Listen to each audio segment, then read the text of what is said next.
Hello, lovely human beings. It's Loretta with Sparrowhawker Designs. Welcome back to my channel. So I have finished this crazy quilt block finally.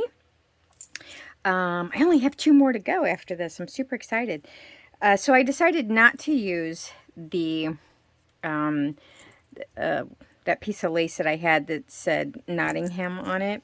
I'm not even sure if I'm going to be able to actually work that in this quilt, even though I would like to, but it just doesn't look right on any of the remaining blocks. So anyway, so this one, okay, so for those of you who don't know, you can go back. I have a playlist on this crazy quilt, well, all crazy quilt projects.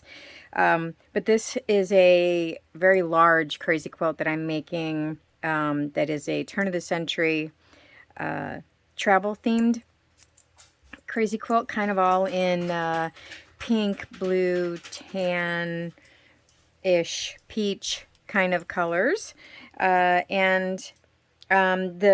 reason that I started making this was because I have a huge collection of gloves.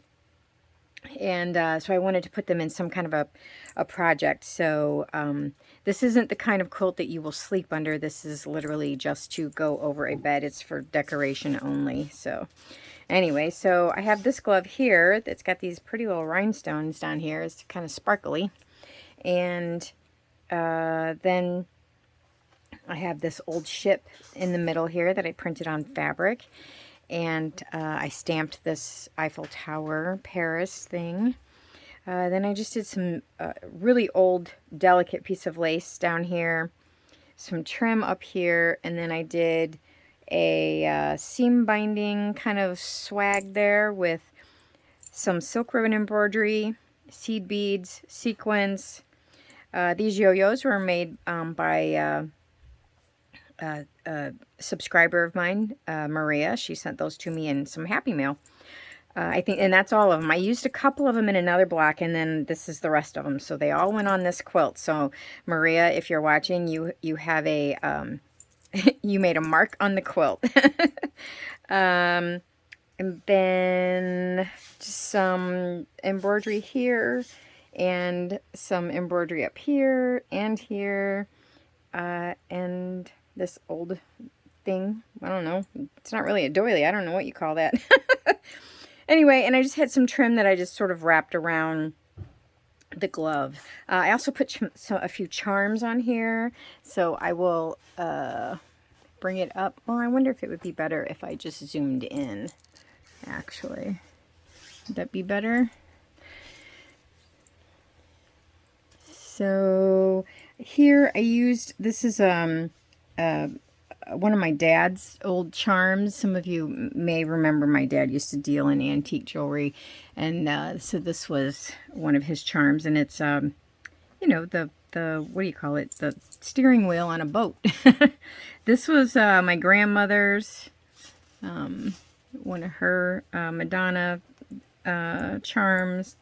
And then over here I have this, I don't know, she kind of looks like a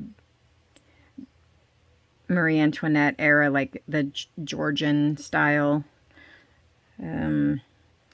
woman. And then I'm trying to see if you can see, I hope.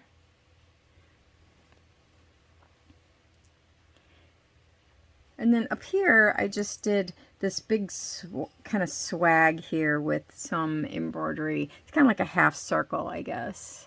I didn't want to cover up this. That's the whole thing, is I really didn't want to cover up this piece of fabric too much because it had the globe on it and Metro. And so I'm trying to keep the fabrics that actually have travel things on them. I'm trying to keep them, I'm trying not to cover them up as much because I kind of want them to show on the quilt. So anyway, yeah, I just have 2 more to go and I'm done. Oh, I don't have the next one with me. Sorry. Normally I show you the naked block before I move on to, you know, for the next time, and I don't have it with me down here. Darn it.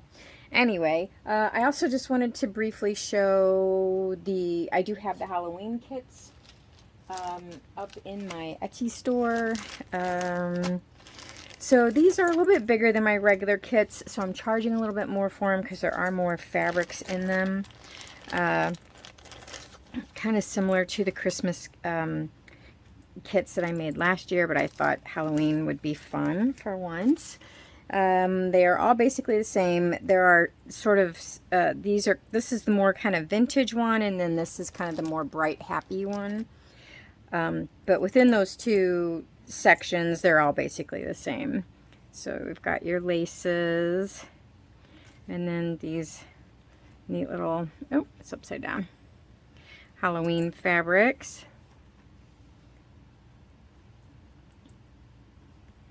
These were a ton of fun to make. Sorry, I keep hitting the camera with my head. But I think there are a dozen fabrics in these instead of 10. And I think there are like 15 circles and that kind of thing.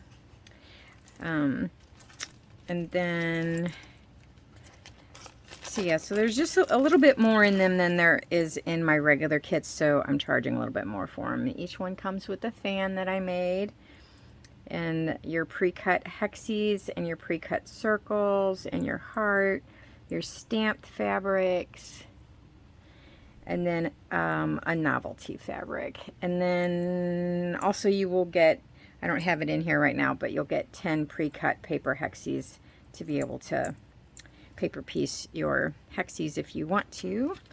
So yeah, so this is kind of like what the vintage ones look like. And they're not really that different. And then this is the bright, happy Halloween fabrics, which were just so much fun. They're just so much fun. So here's your laces. And then these fabrics.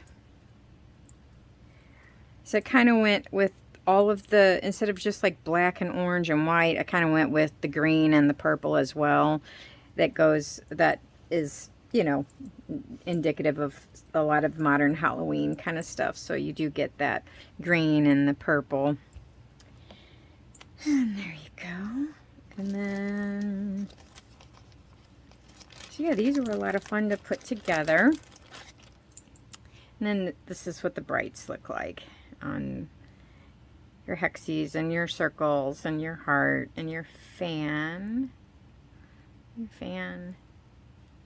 And the stamped fabrics and your novelty fabric. So each one has a different, this one's pretty big actually.